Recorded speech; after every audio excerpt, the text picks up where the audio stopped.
Identifying like the moments that you feel like could be profound in your business and then creating a system behind it. If we're being open in regard to reciprocity, that I think is most difficult. Like if you can somehow figure out that premium touch of the one van, then like you're gonna win.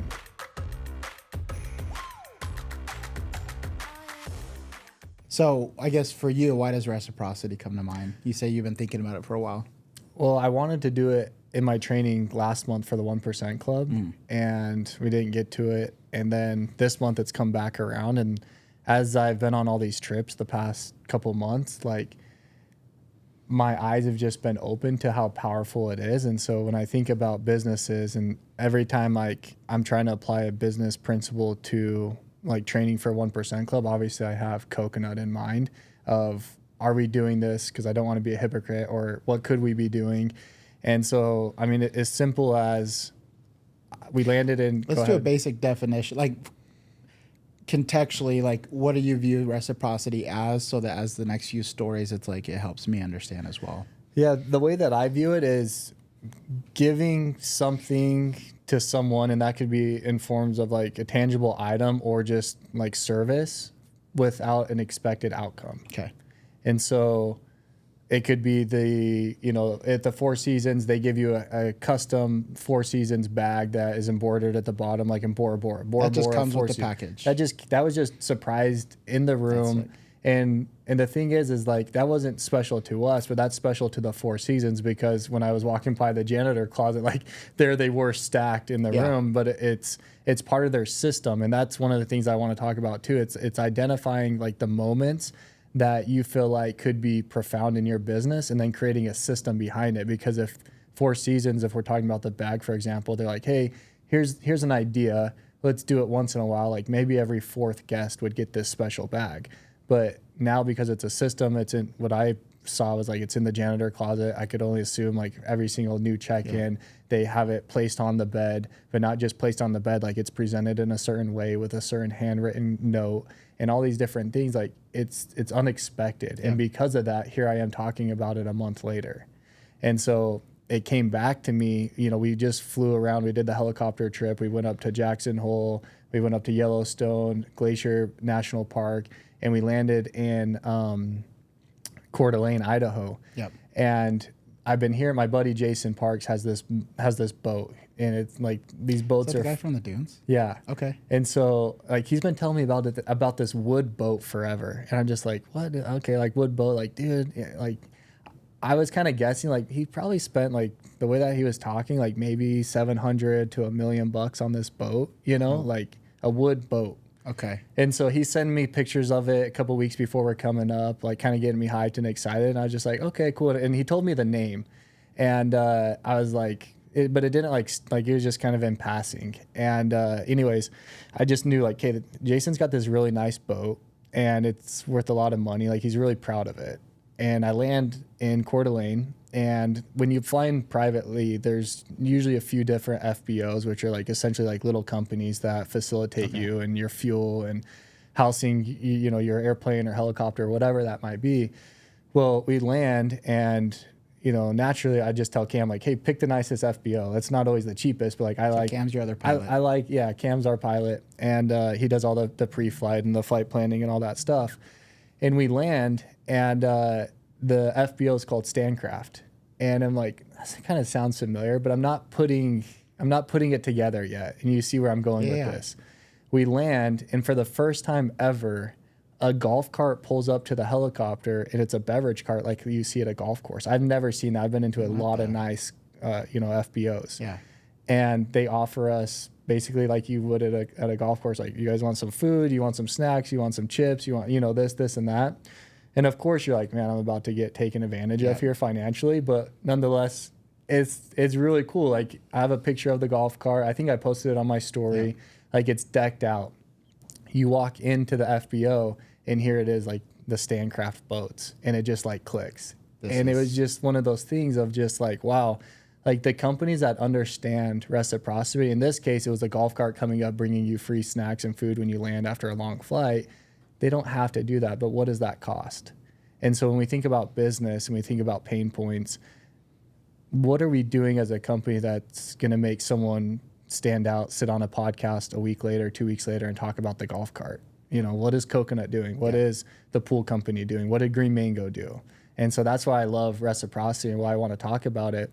And I've had a really hard time like creating a training around it because it's a pretty simple like concept to understand, right? But if you actually implement it, like that's where like how do you get the creative juices flowing? And that's what I want this podcast to be, of like a whiteboard session like we have of.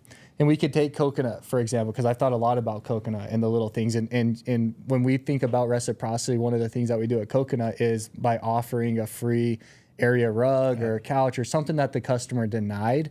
And one thing that stood out to me as I thought about it a lot is you're like, dude, when we have the highest upsells or the highest customer satisfaction is when we're giving that value add for free. And when we're at the lowest, it's when our guys stopped doing that. And I have a more concrete stat now in the last 2 weeks that on average, when customers spend $450 or more dollars, they generally got $650 or $200 in additional services that was free. So they were the ticket went up to $450, and then they gave them another $200. So it would have been $660. Actually, the opposite. It's they got to $450 because at some point around $150 to $250, they gave something for free that then after turned into more services. So just done. so people understand, like we go into the house at $45 to $99, or is it always $99 now? 99, yeah. $99. They need to upsell it to $450. Yeah. But they're at $199. They're like, hey, you passed on this sofa. I'm gonna do it for free. Yep. And then they're cleaning it, and they're like, actually, can you do this? And then it ends up being $450, $650. Yeah, and I think that's crazy. This highlights the topic that, if we're being open in regard to reciprocity, that I think is most difficult, which is doing something and expecting nothing in return. Like, I think it's easier for people to say, but then truly when it's like, when I tell my techs, hey, so here's the formula we're finding out. So you do these hygiene tests, and it's basically I'd pull you over. I say, hey, Cam, today we're doing the carpet. Something I want to make you aware of is that everything that makes your carpet dirty is also in your couches, your upholstery. Here's a little test. You put the rag over the vacuum hose. I swear we're dumping like charcoal on that towel. But that's the thing. That's how disgusting it is. So if you haven't, seen or know what I'm referring to, maybe we could post a picture of it. But what it pulls out of the couch fibers is nasty, right? So they're already beginning the reciprocal process of saying, look, making you more aware of if hygiene's important to you, getting your carpets cleaned is important to you. You're also going to find your indoor air quality to be a lot cleaner when you get your couches cleaned too. And so people see this thing, and I tell my techs, because they're like, I said, you have to mean it from your core. But like, let's say we're in a room and it's a sectional, and then in another room of the house, there's a sofa, love seat, chair. I tell them like, look, if they're like, oh, I really want to get that done, and you say the sectional pricing, and they say, oh, you know what, next time, right? Reciprocity is us saying, you know what, the armchair in the other room or maybe in that room, let me knock that out for free for you. That way you can actually feel the clean difference. And then when you're ready next time, you can give us a call. I tell my guys that like, if you do that chair for free and then turn around and then say like, well, do you want to do the sectional now? It's like, it almost makes it worse, where like to your point, we're like, here we go. Like, it's like walking into a nice hotel and you see all the drinks displayed, but then it's on a weight sensor that if you move it, it's $50. You're like, I'm going to put a little guard around this thing. But the point of reciprocity and how it's working at Coconut, when I tell my guys, is like, you have to genuinely find something that is important to the customer, but for whatever reason, they're like, I've said yes to a few things. I'm just going to say no to this. And give it to them at no charge because you believe in it, and actually expect them to do nothing else in return other than like, cool, thank you, I appreciate that. And on average for us, when we're around that $200 mark and we give like that sofa for free, that is $150, but we're going to say, you know what, I'm going to spend the next 20 minutes cleaning that. That way you can feel it after we're gone. And if you want us to come back and do the rest, have us come and do the rest. It's hard for our guys because to have a job average, it's a weighted measure of the volume of jobs in your revenue. And so they'll go to that job after hearing me and they'll be like, I gave $200 for free and they said no to everything else after. Yeah. And it's like the very like essence of like giving something, expecting them to do something almost makes a worse experience for the customer. Said when you give something for free, you have to not only like give that for free, but walk away and them know that you're truly not attached to them saying yes to anything else. So why would an employee do that then? Like, Because so their boss is telling them to do this. Yep. They don't get paid. Like maybe they're on hourly, so they get the 20 minutes hourly. But why would? How do we? Why? So here's what I'll say. I think living a life of reciprocity is the best life to live, regardless. As someone that has done the best congruent to my circumstances of giving.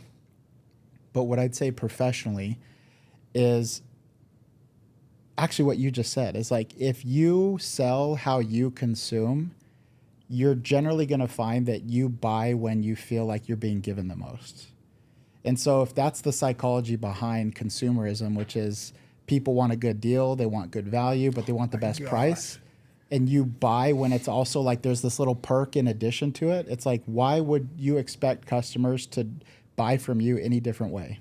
You say that and it reminded me, we went to the mall on maybe Friday or Saturday. It was the first day of the Nordstrom's anniversary sale. Oh, yeah, I don't. And it was like, even my wife was like, it feels like it's Christmas time in here right now. Like that's how packed it was. Oh my gosh. It is because of all the hype that they build around this sell. And so it just... Wait, really? Like all the deals, all the... Do you know about like the different levels of Nordstrom's? Yeah, like, yeah.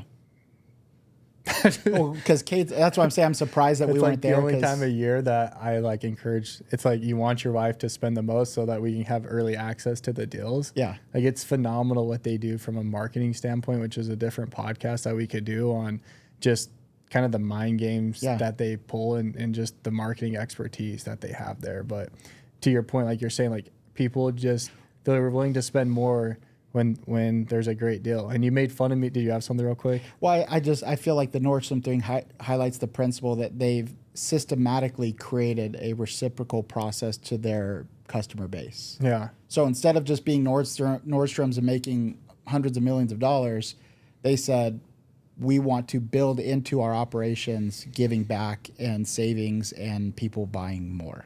Yeah, and exclusivity and loyalty and like it's crazy. Yeah. But one of the things that when we like, I want to take an experience and kind of do a whiteboard session because you made fun of me at the beginning before we started, like, oh, unreasonable hospitality.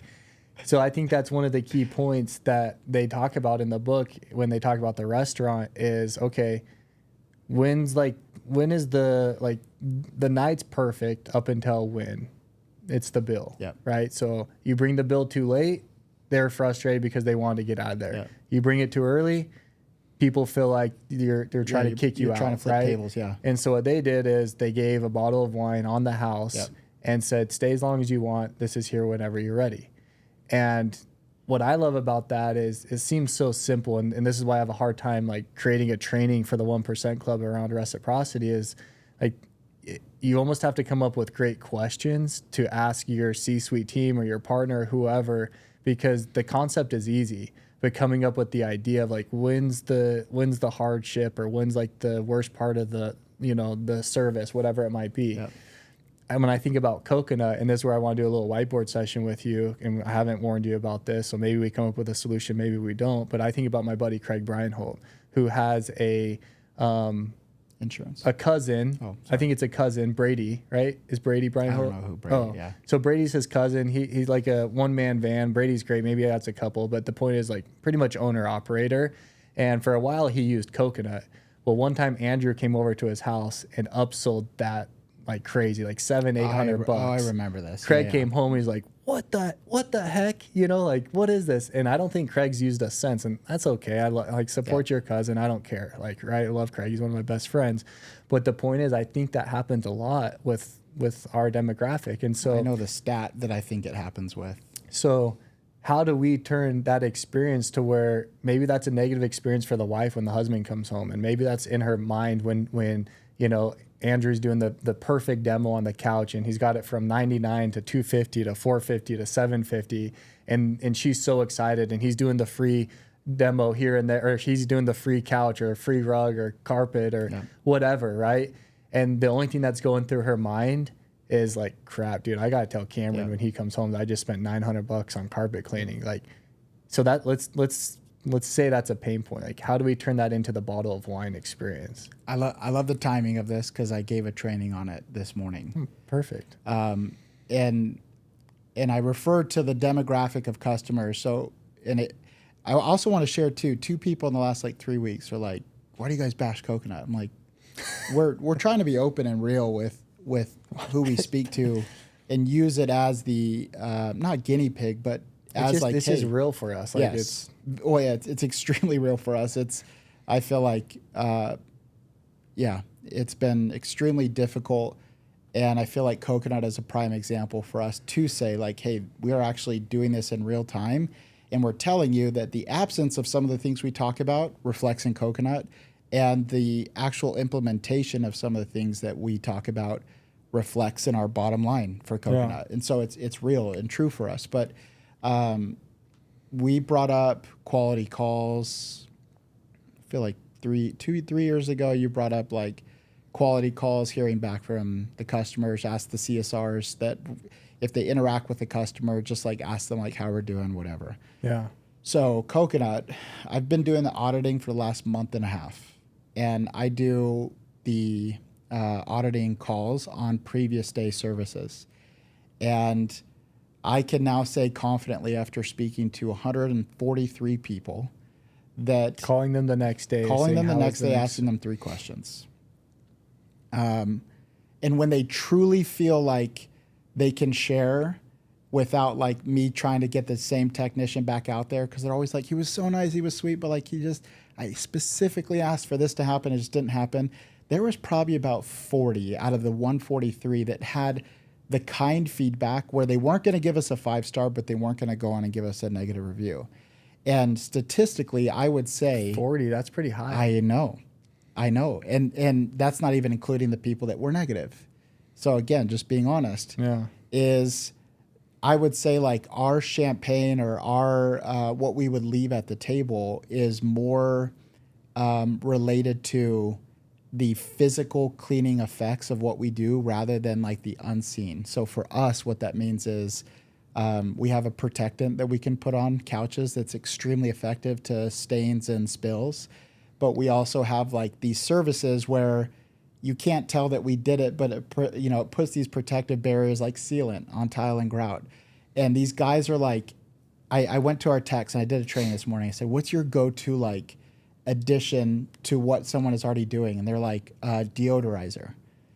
That's like for pet? I don't know. For urine? But like that's the thing is like Wait, this what's deodorizer? So deodorizer to them is this like idea of like you don't have urine in your carpet, but maybe you walk around with your feet and it's just that germs. Musky smell. Okay. And so we can add an enzyme treatment and it will make it more clean. And I'm like, oh my gosh. So we're selling that we're a carpet tile cleaning company. And then the first thing you're doing walking in the home is like more clean. Yeah. Do you want do you want us to actually take care of the odor? Cameron. I said, and I looked at each tech. They're like, yeah, deodorizer. I'm like, where did this come from? We've never had it as a line item. They put it as an enzyme treatment, but I'm like, that's made for urine though, yes. Right? And I pride myself on being in the know with my people, and it's actually been this whole last week. But here's what I'd say to you guys out there is that you want to give at points of pain, and you want to ask at points of like high celebration, like, oh my gosh, I'm just floored away. Great. Could you leave us a 5-star review? Yes. Right. Someone's like, dude, you guys suck. And you're like, could you leave us a 5-star review? It just doesn't make sense. So I've thought a lot about this. And so what I said today is find something physical, meaning that you can clean aesthetically as your first upsell. So if I come to your house and I'm cleaning carpet, the probability of you knowing that your rug coming in from the garage is dirty is a lot higher than if you come home and Alyssa's like, well, no, like, so the reason it's, 200 and not 100 is like they added this thing on the couch that makes it cleaner longer. I said, do you think our customers know what to say to this? No. I said, but here's what you're going to do. You're going to give as much aesthetic options first, and then you're going to give for free the protectant, the deodorizer, the sealer, because those are low dollar. And if you come home and list as actually the reason it was, you know, 400 and not 100 is like they cleaned each area rug and you're like, oh dude, I walk by that area rug every day. There's stains all over it. You know, that chair that you always sit in, you know, watching TV, they clean that one too. Yeah. And that's what was 400. And then on top of it, they put like a protectant on there that extends the cleaning longer. They did all that for free. Yeah. So right now we're did it for free at would have been a, you know, if the ticket's 200, it would have been 400 or whatever. And that's it. Again, just exposing Coconut a little bit is like the stuff they were giving for free, they weren't putting on the invoice. I'm That's like, crazy. dude, like you do the line item of the sofa for 150 and then you do a discount and then you add the words discount on sofa minus 150 and they see that.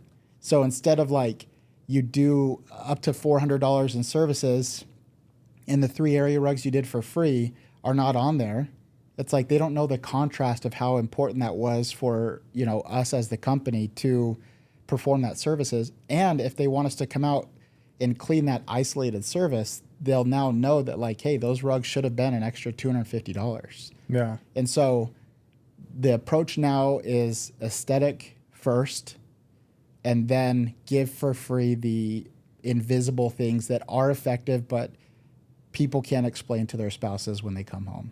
And so, and that's, I don't know. So we're going to try that for a couple weeks. Yeah.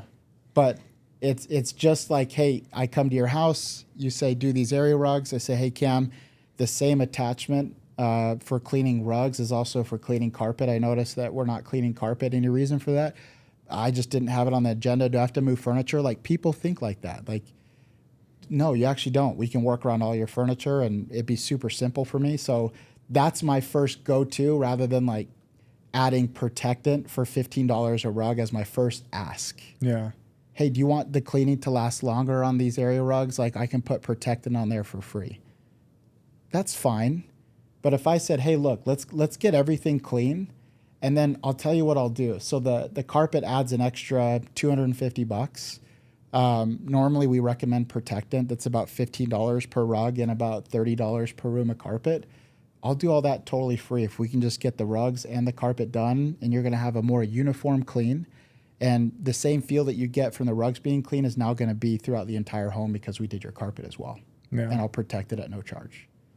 So now it's like the ticket where they're buying more is the stuff that actually they can see versus like trying to sell the things they can't see and then giving a aesthetic thing away for free that they don't even light on them. I'm like, this is all just this morning. That's like, crazy. We got to change that. But I also want to, I was going to ask you earlier that reminded me because reciprocity isn't always the giving, and you said this, but it's not always the giving of a tangible item or even a service. Sometimes it's care. You posted maybe a month or two ago about the Cartier lady. Oh, yeah, yeah. Like, what do you, like, what's your thoughts for our listeners that on like applying that into their business where like, guys, if you don't have the money to buy a box of cookies for everyone that spends 500 or more, whatever it is like that, like sending a text that acknowledges what they said yesterday, including the pet name and the kids' names, often can go farther than like sending or giving them a little keychain with your business name on it. Yeah. I think that hits deeper to me than, a bottle with State 48 on it or a coconut on it. Right. Because I remember you posted that. I'm like, dang. Yeah, and it's just, I guess, just to update everyone, like, I've met this person one time, bought a couple bracelets from her, and, like, literally most major holidays, and certainly my wife's birthday, like, she'll just text me and check in and see how it's going. She used names. Oh, yeah. Like she used my kid's name, yeah. my wife's name, like, everything. And so it's that, I don't think, and that's where, you know, we say, like, oh, we're so big now. But like if you can somehow figure out that premium touch of the one van, then like you're gonna win. You're gonna have success. And that's where I think people, that's why I love and what I started out, like the reciprocity is hard to train on, but what could be easy is like what are engaging questions that make you just start to get down this like whiteboard session of what could we do. And so it's like, where are the pain points?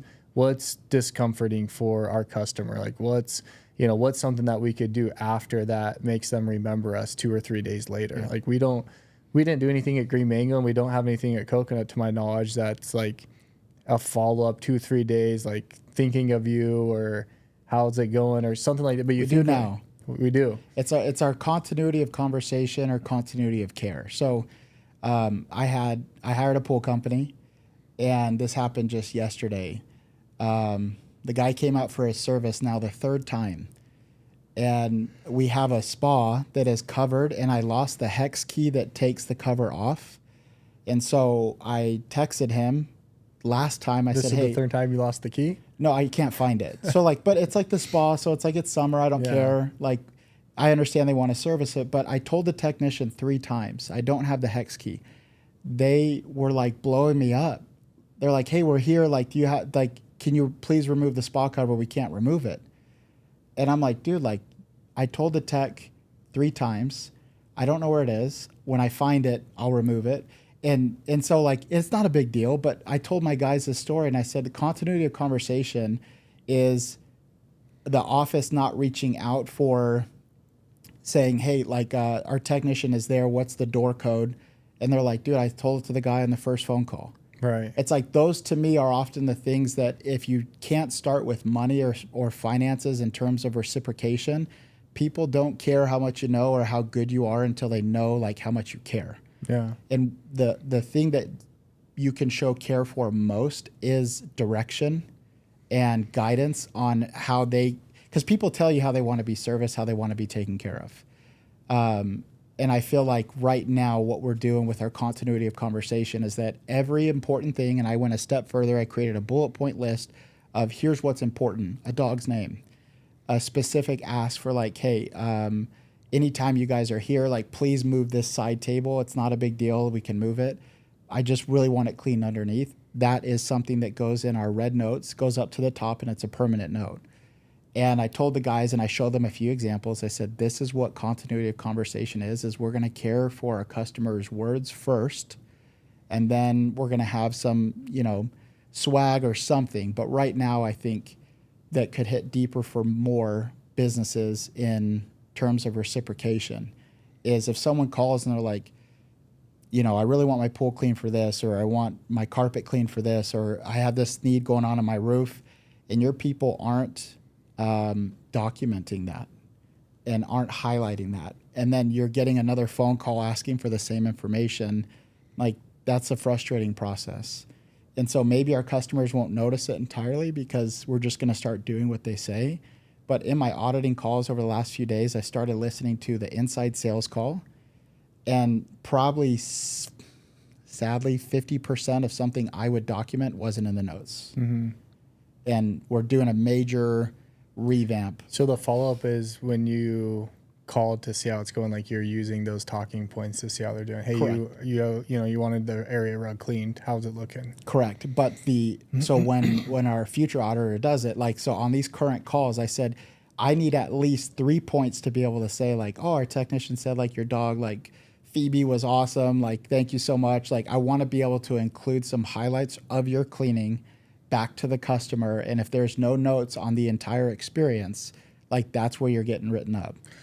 I love that you've lived that life for the past 6 weeks. And I'm just thinking like we have this company that we're helping audit stuff for. And I'm like, I almost want to go back to and say, hey, we're not taking it over until you go through this for 6 weeks, because you're going to wean out the things that you like, that you don't like, that you want to add.